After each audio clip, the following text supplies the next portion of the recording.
Again, once again, this is Dr. Cortez, your business doctor, and today continue our lesson in business process management. Specific topic for today, the business risk management, and yung ating mga topic for today to be taken, risk management, the impact of risk management process, and project monitoring and control.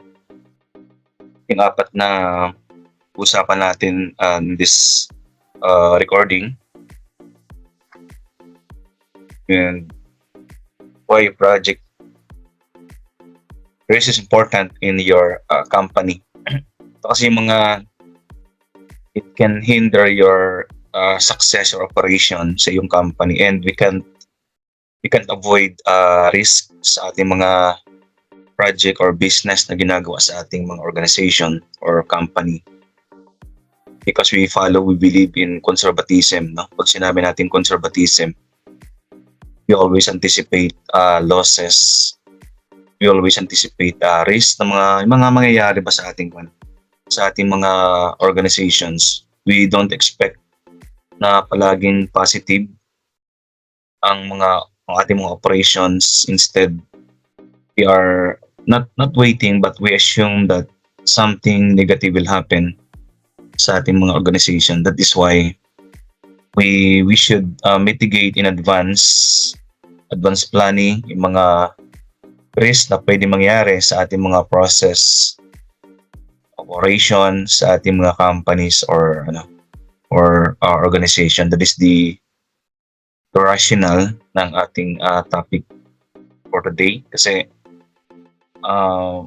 maybe something is waiting on the sideline, no? May mga pwede mangyari na mga problems na naghihintay lang na bigla siyang lumabas at bigla tayong mabulaga, and we are not always expecting. Yung mga the unexpected will always happen.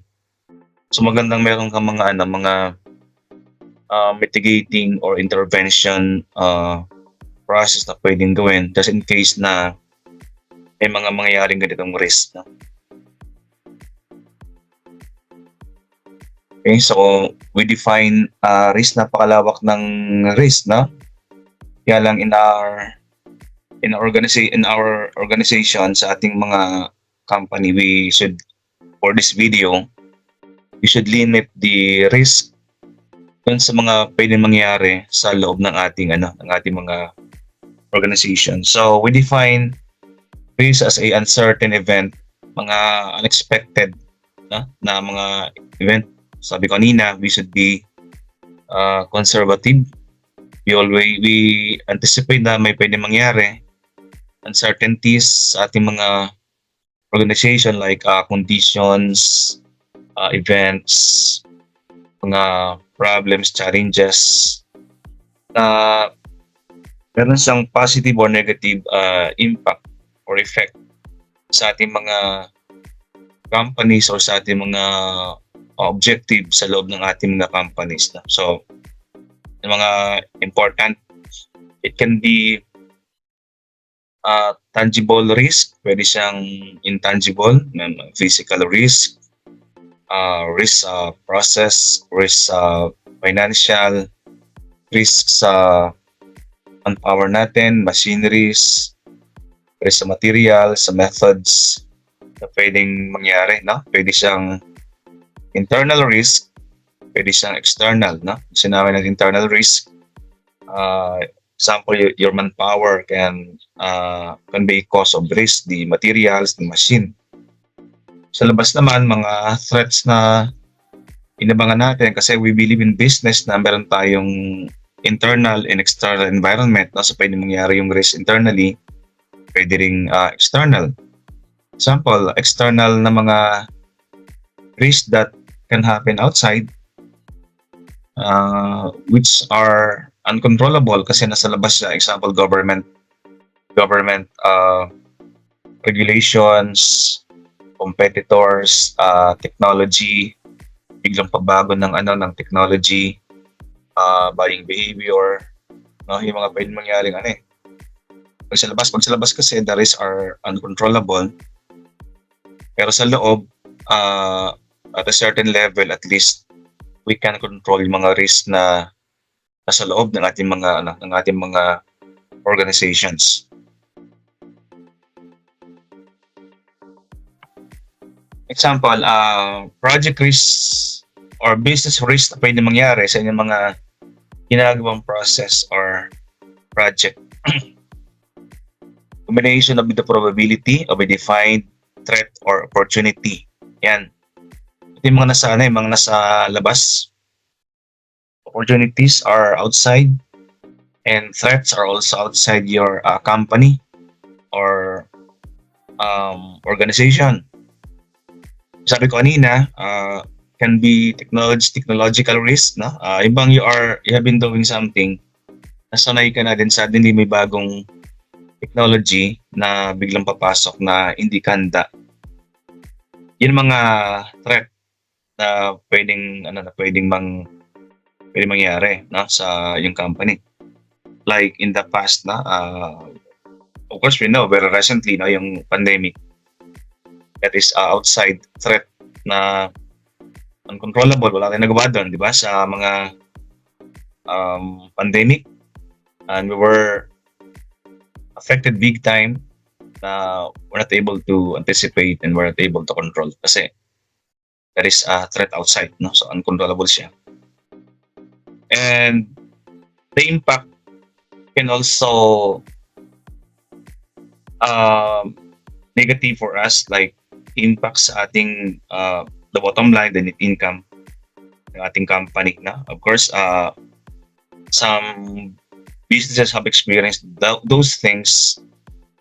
Pandemic talagang bumaba mga net income na companies na. So pag outside kasi yan, the magnitude or the consequence ay mas malaki kaysa yung risk ay mangyayari sa loob. Kasi pag sa loob yung risk ay mangyayari, at least those are controllable. Pero pag sa labas, the impact is the magnitude, the impact is bigger kumpara pag nasa loob yung risk na. Kasi pag sa example, sa loob ng yung company, internal, example, risk in manpower, risk in machineries, materials, process, hindi mong gawin ng paraan eh, no? Pag sa labas yan, yung impact ay talagang napakalaki. So, ang risk, project risk, business risk are combinations ng nasa labas tapos nasa loob. We can't avoid yung nasa labas kasi your company is inside an environment na meron siyang internal and external. So, di ka pwedeng nasa loob lang, no? That is basic in business. We do internal scanning, we do external scanning. Yung parehong environment we should live within those environments, no? Yun nga lang, may controllable, tapos may macro level na environment, may micro level, merong nasa loob, at lahat yun ay may mga risk na kanya-kanyang risk, na yun nga lang, kanya-kanyang level ng mitigate. Example, pag sa internal yan, pag meron kang risk on manpower, you can control right away, no? Pero pag yun ay biglang lumabas, like micro level, example, yung mga customers nyo, suppliers, sa labas yan, no? So, mas malapit sa loob ng company, mas madali siyang i-control yung mga risk na pwede mangyari, no? Example, risk ng customers, yung mga problematic or complaining customers, those are risk. Pero madali siyang gawa ng paraan. Kasi mas malapit yung micro, no? Now, ang mahirap i-mitigate ay yung mga medyo malalayo na, like the political environment, economic environment, no? Pag sinabi nating yung inflation ng sa economy, inflation itong maas, wala kang masyadong magagawa doon, no? Mas masyadong outside na yung company. Yung mga technological, wala kang masyadong magagawa sa ano, but to react uh, proactively doon sa mga pwede mangyari risk. Ayan, yan. So, combination ng ano ang pwede mangyari sa iyong company, hindi palaging nako-control, hindi palagi internal, but we should also react to those risks na externally, and medyo macro, medyo malayo na siya. Medyo global na siya. So, mahirap mitigate yung mga ganong risk na.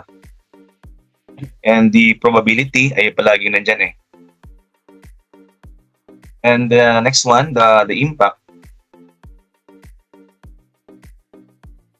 The impact of risk.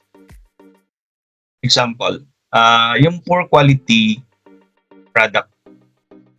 Your product example is you are into logistics, you are delivering computer products, hardware, or machinery, no, sa loob ng iyong company. So dito, yung poor quality product mismo, those are risk, but those can be mitigated. You can control kaagad yun kasi nasa loob siya ng iyong company. Poor quality products. So ano mga reasons bakit nagkakaroon ng mga threat na poor quality product? Of course, there are reasons like siguro innovation, research.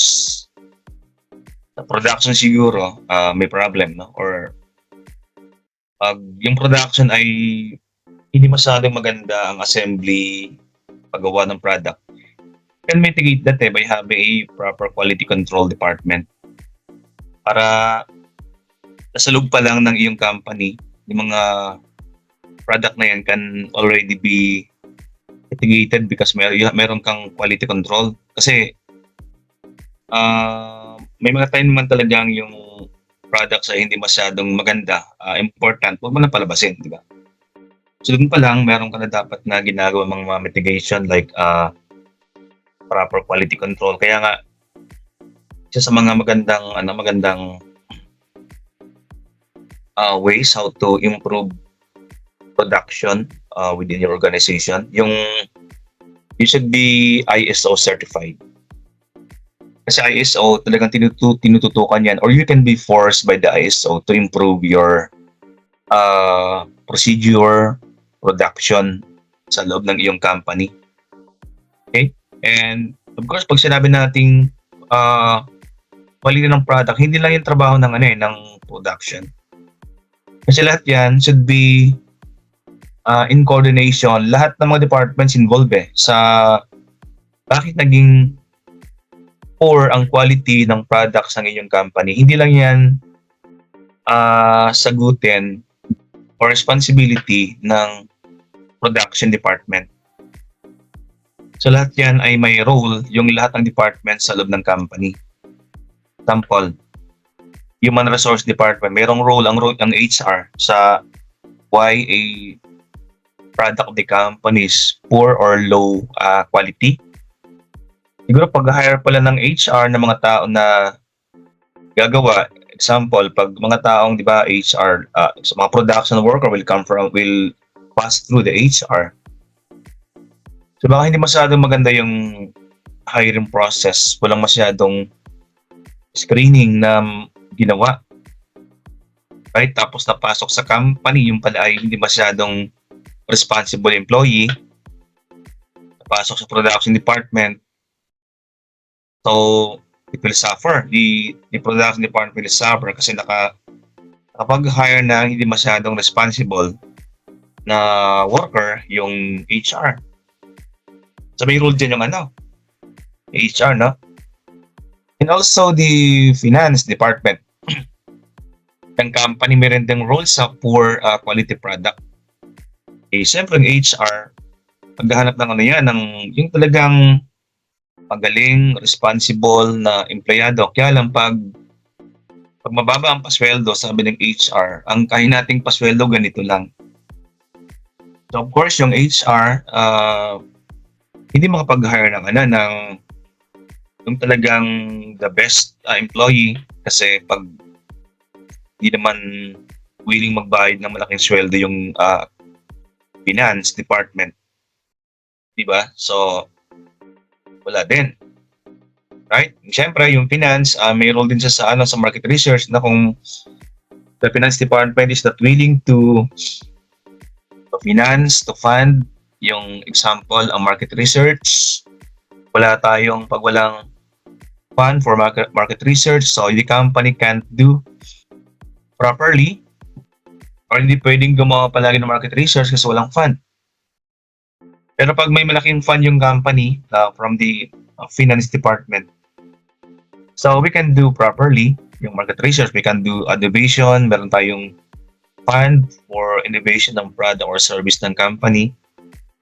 So at least we can improve the quality of the products, right? And syempre yung mga marketing, di ba? May role dyan kasi sila nagbebenta eh. The marketing are the one who are doing the market research, innovation. Kasi ang marketing, we can recall na ang marketing ay product, yung pricing sa kanila, promotion, yung place sa kanila. Nasa mga sinasabi ko is mas lalo na yung research and development department ng company nyo. Malaki ang role sa quality ng product. So all in all, what I'm saying is lahat ng departments have rules kung poor or maganda ang quality ng products. Ayan. Avoid those risks, no? So secondly, may risk naman tayo sa proper scheduling ng company natin, di ba? Sabi ko kanina yung product maganda, yung pricing maganda, promotion maganda, kaya lang baka hindi nakakarating kaagad sa mga customers. So late delivery, no? Yung kasi yung delivery meron ding effects sa dun sa satisfaction ng mga customers, no? Quality nga, magandang presyo, kaya lang late ang delivery. So magrereklamo pa rin mga customers natin, yun because of late delivery. So dapat yung proper scheduling. Yung bang hindi ora-oradang nagpapa-deliver, sabi natin, ma'am, we will accept reservation, we will accept orders 2 days ahead of time para ma-schedule namin. Hindi pwedeng makawin customer ngayon tapos schedule ang delivery ngayon, hindi ka naman sigurado kung may mag-deliver. So, pagbigyan ng allowance, no? Example, sabihin mo, ma'am, release pa po namin may de-deliver, right? But actually, 2 days pa lang, pwede mo siyang i-deliver. Sabi na po allowance, no? Para pag-deliver ng mga products nyo. And syempre, kasama dito yung mga you should be aware of the rules, regulation ng local government para yung mga late delivery ay maiwasan. Example, yung mga drivers ba, yung kanilang mga license are updated. Para nagkahulihan yan madi-delay, di ba? Mga drivers ba are aware of the rules ng local government? Baka mamaya example, they go above 60 kilometers per hour. So, hinuli. Kasi hindi nila alam na mayroong regulation na gano'n na dapat below 60 lang, no? Yung speed ng mga delivery. Yung mga stress na gano'n, na proper dissemination sa mga delivery van, example, delivery people ng inyong organizations. Ito. Direct naman to sa overspending. Kasi overspending to ng mga example sa materials, yung overspending sa cost. Yung mga masyadong magastos ang inyong operation, masyadong maraming wastage, no? Example, wastage in money, time, effort, tapos mga correction, nang wala kang masyadong cost control, yung bang masyadong hindi efficient ang operation ng inyong company, masyadong maraming wastage, spoilage, no, sa materyales, sa labor, yung mga hindi natin na-monitor, no? Example, may mga empleyadong walang masyadong ginagawa, kumbang yung kanilang araw ay bayad pero they are not doing something kasi ah, walang supply, right? So yung cost dyan, it will result to higher cost, example labor, or materials or spoilage cost. No? Pag lumalang ang cost natin, our overspending in cost are increasing palagi. You will notice that it will result to lower net income.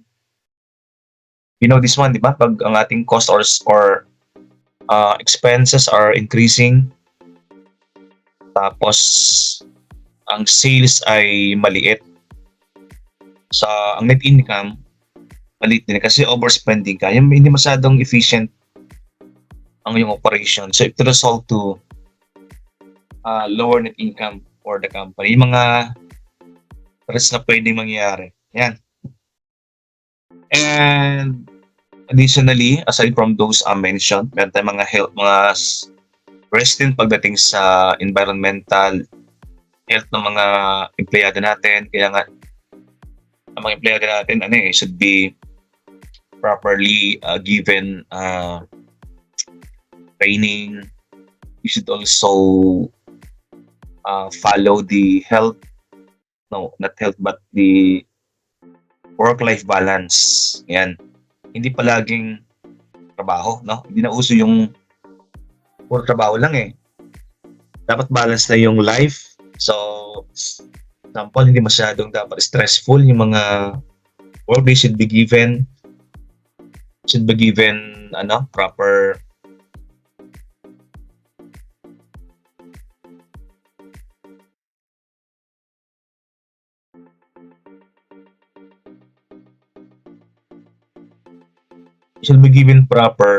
time to relax, to recover. Kasi nga, sobrang trabaho, then 1 week na super busy, super effort, but the following week, biglang nag-breakdown physically yung isang employee. So, magsasuffer din yung company kasi overwork. So, dapat balance. Hindi po ito, for example, give them time to relax, to recover, kanilang mga wellness.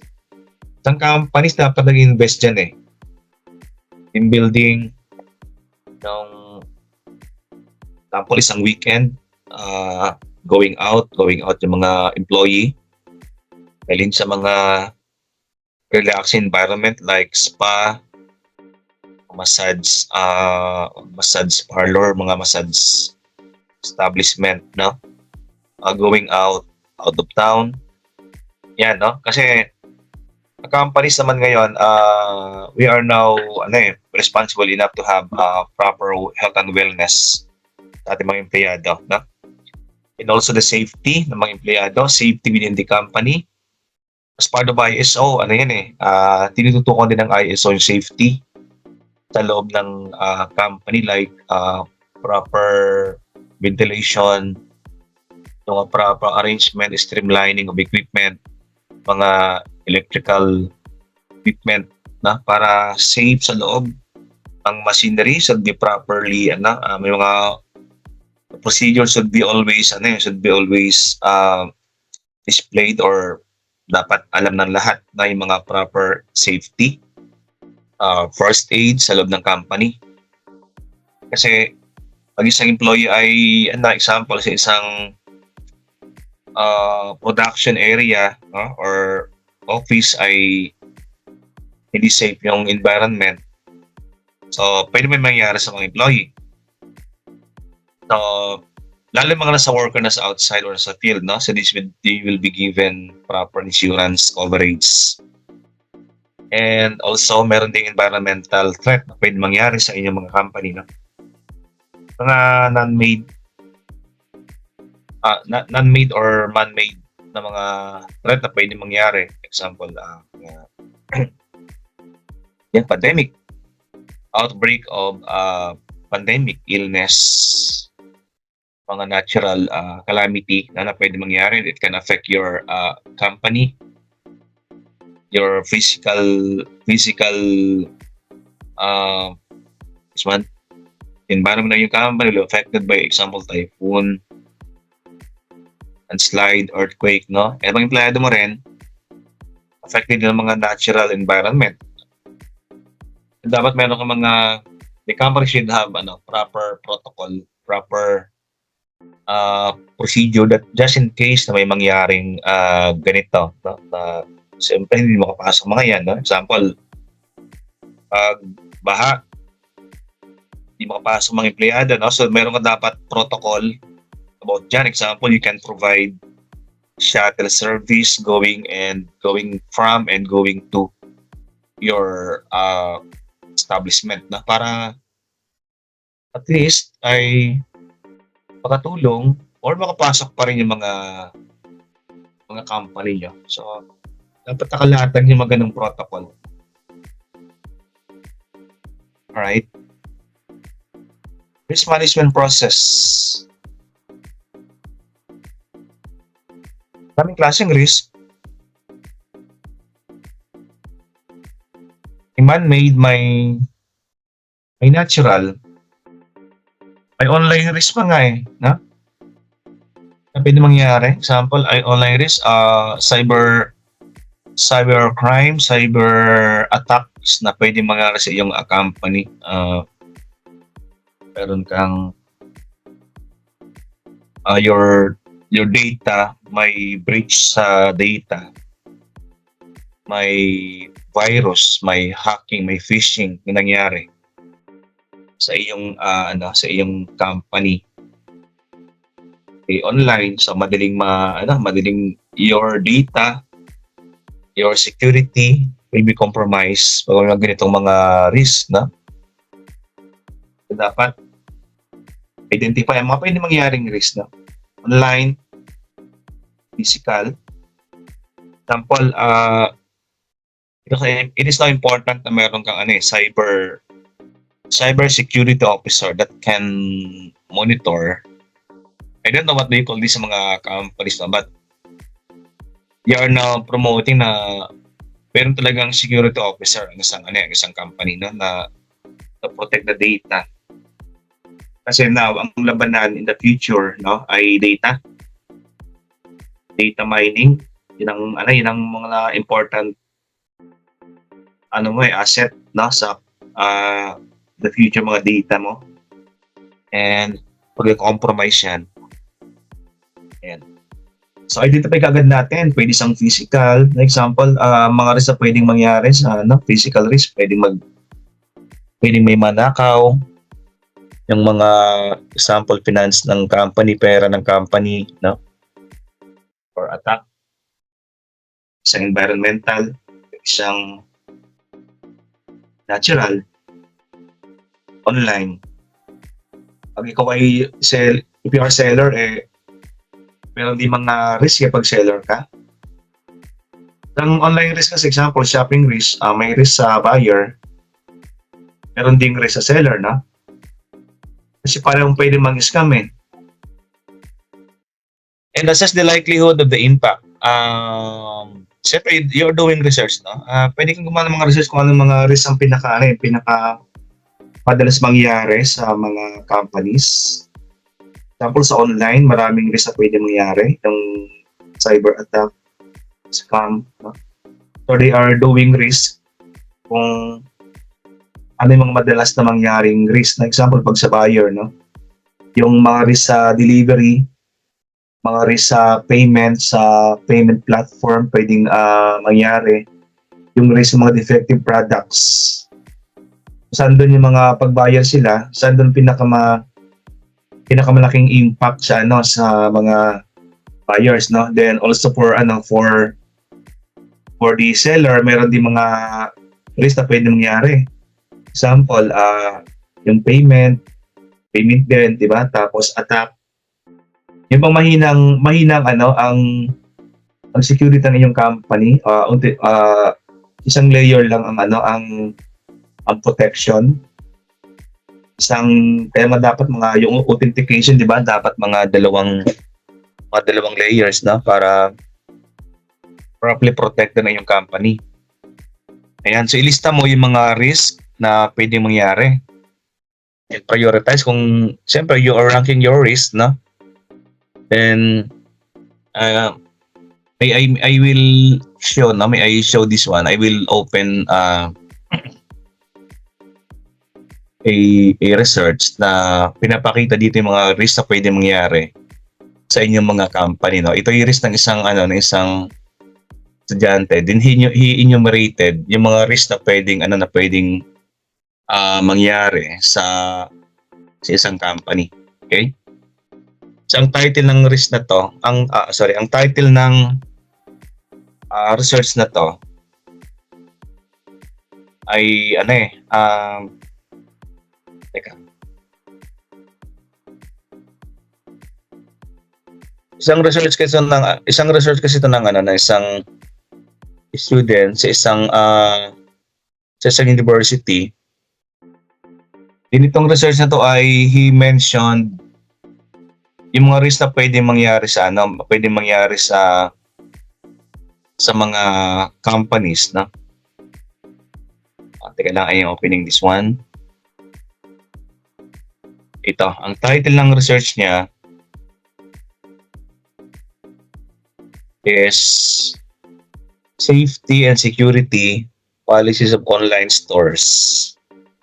Basis for Enhancement of Risk Management Programs. No? So, ang kanyang study, nilista niya yung lahat ng pwedeng mangyaring risk sa loob ng isang company. Then he was able to enumerate yung mga programs na pwedeng gawin to prevent or to mitigate yung mga risk na to. Okay, so I'm going to show for a while lang.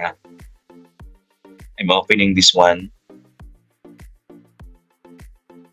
And I'm going to show to you guys na.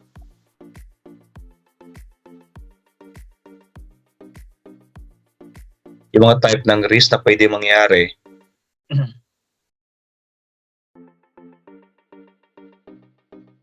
And how are you going to stop or to prevent or to mitigate yung mga risk na to? Okay, saglit lang na. I'm opening this one.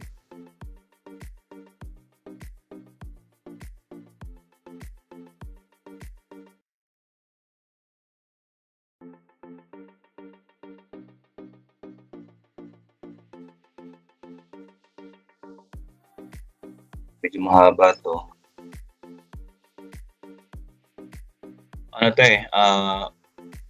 Mga risk sa mga online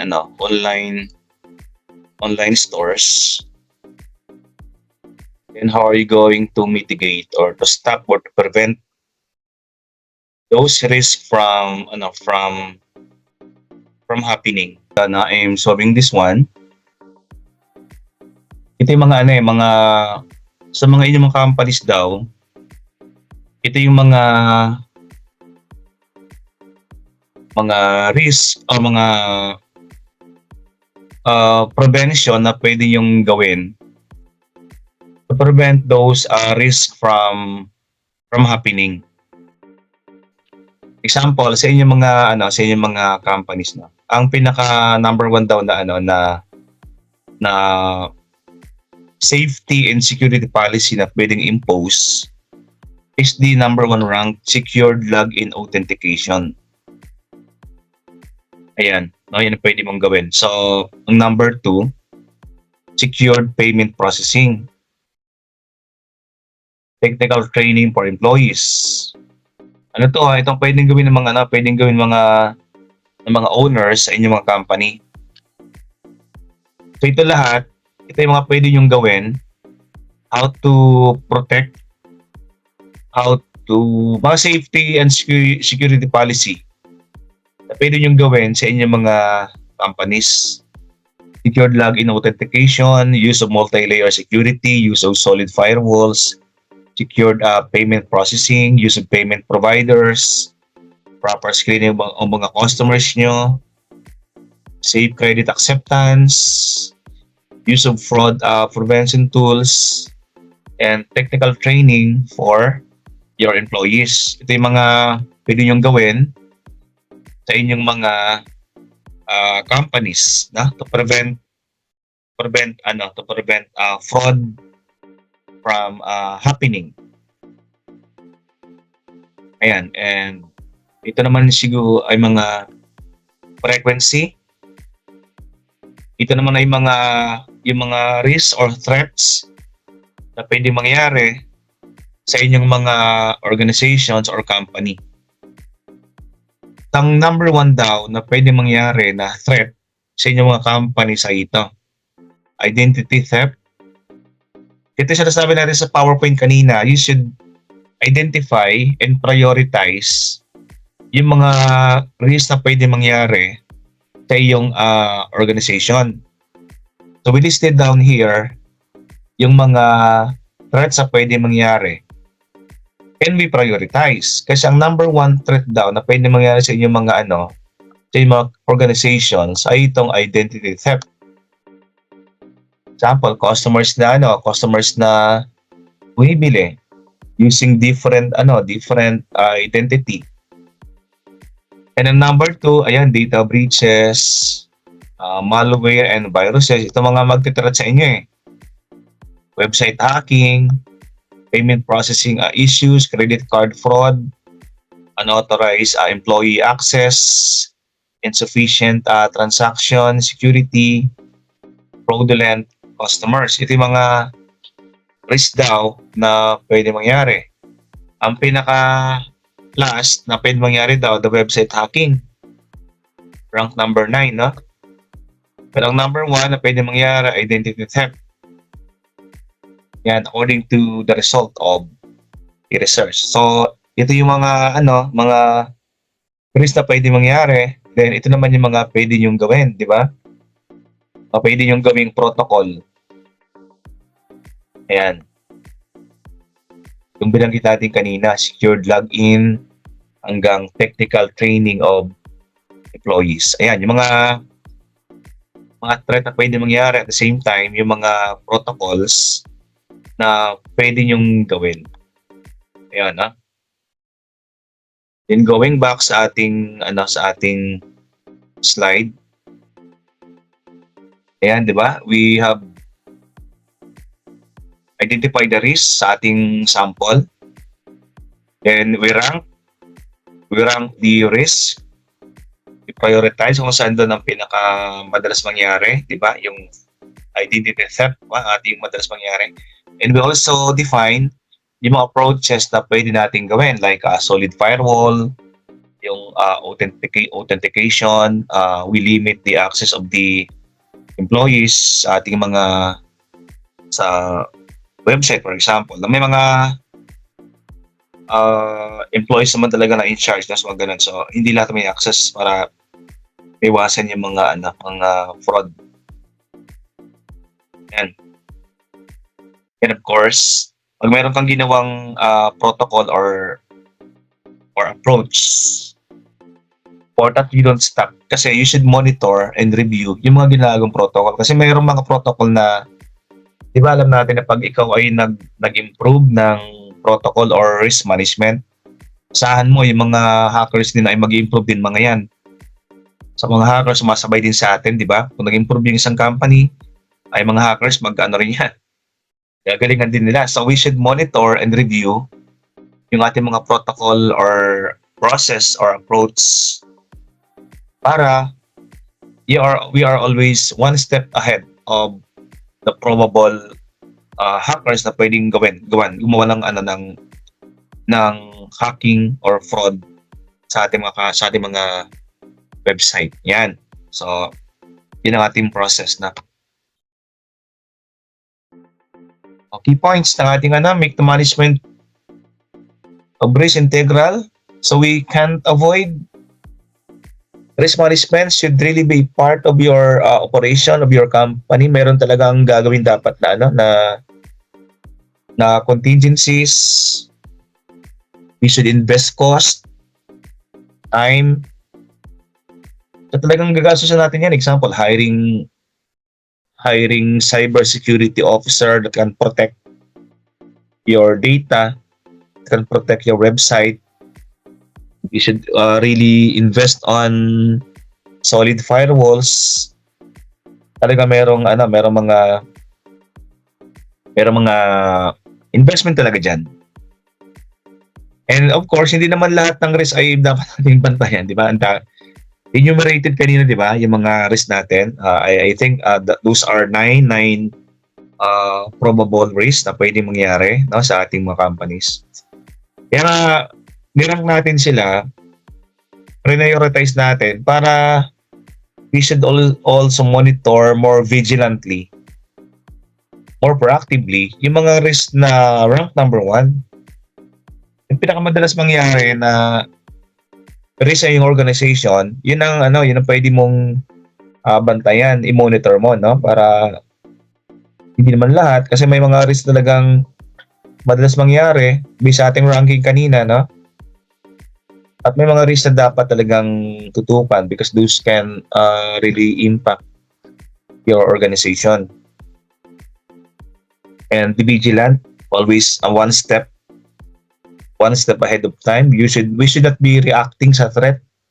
Dapat inuunahan natin yung mga threats na yan. Kasi pag hindi natin inuunahan yan, so you could have done the damage, diba? Before we react. So pangit yung nagre-react tayo sa fraud, diba? Nagre-react tayo sa risk. Yun ang reactive. Maganda proactive. Unahan natin. Ayan, no? So, ayan. Project monitoring sa ating company, always monitor yung mga pwede mangyari. Investing on time, effort sa loob ng company para una tayo palagi. No? Monitoring. How do we monitor yung mga project natin naman sa loob ng company?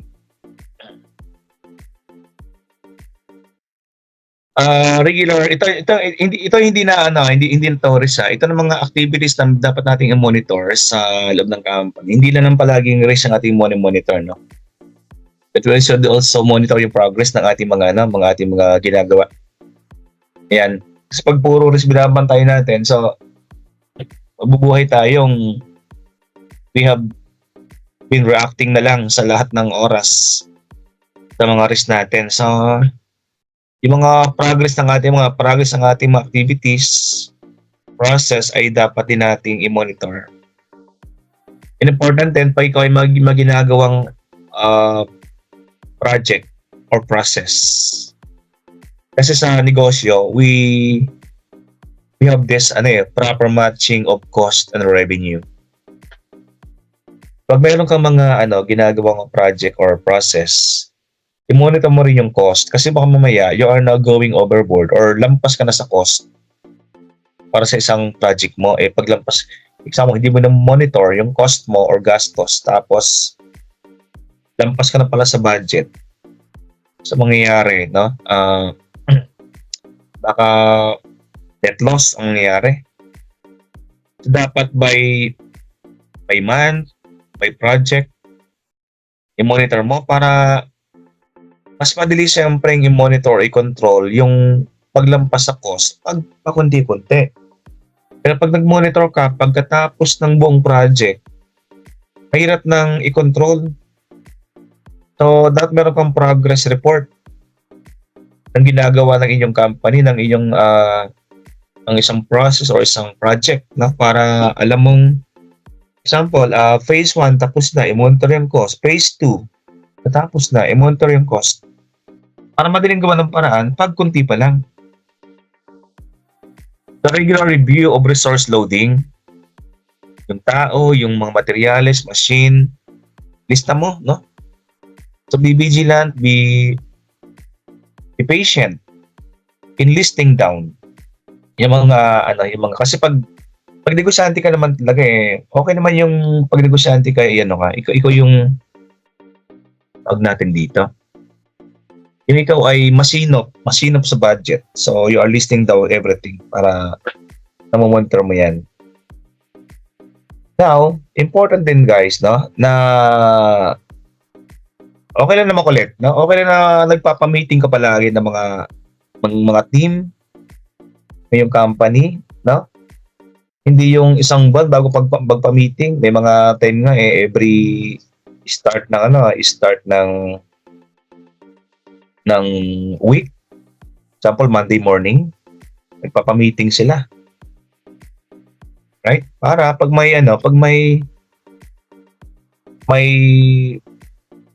dito, pag may kulang, pag may issues, can be solved right away. Weekly basis. Mahirap mag-solve ng problem pag sobrang dami na. For example, naipon isang buwan. Pag meron kang contractor, suppliers, vendors, kasi ang suppliers, vendors, then contractors, they should be partner ng iyong company, no? So, stakeholder din sila kasi meron silang say.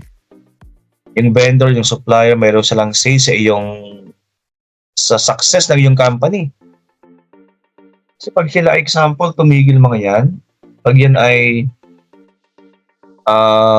hindi satisfied, example sa payment, iwanan ka ng mga yan, di ba? Mag-aanap ka na naman ng reliable na vendors, contractors, and suppliers. So treat them as partners. Hindi lang contractors. Kaya yan, ito, we believe na meron ka palaging progress report. Pwede siyang per week. Pag masyadong matagal yung project or process, so you can have that per month. Pero pag yan ay pag yan ay per month lang ang bibilangin mo for the duration. So weekly progress report. Ang weekly ideal yan, no? Tawag natin siya. Work accomplishment report ng iyong mga empleyado. Okay? And ayan, so I just want to reiterate, ulitin naman natin yung risk review. Always review your risk protocol, your risk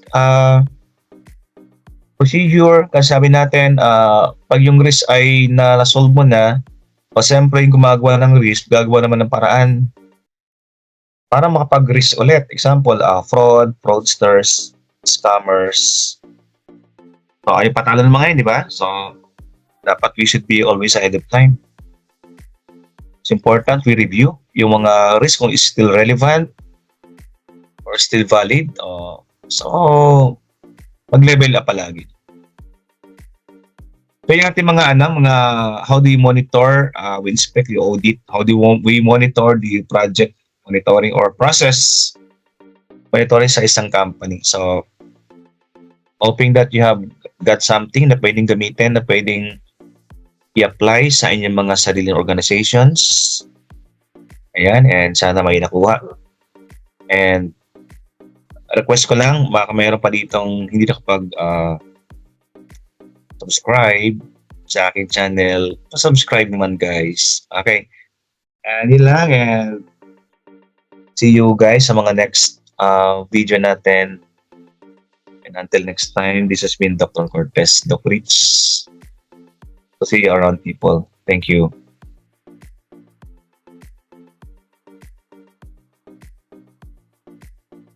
And to subscribe naman ako guys sa aking munting channel, Doc Oliver the Great TV. At yung aking isa pang channel, Doc Negosyo. Thank you!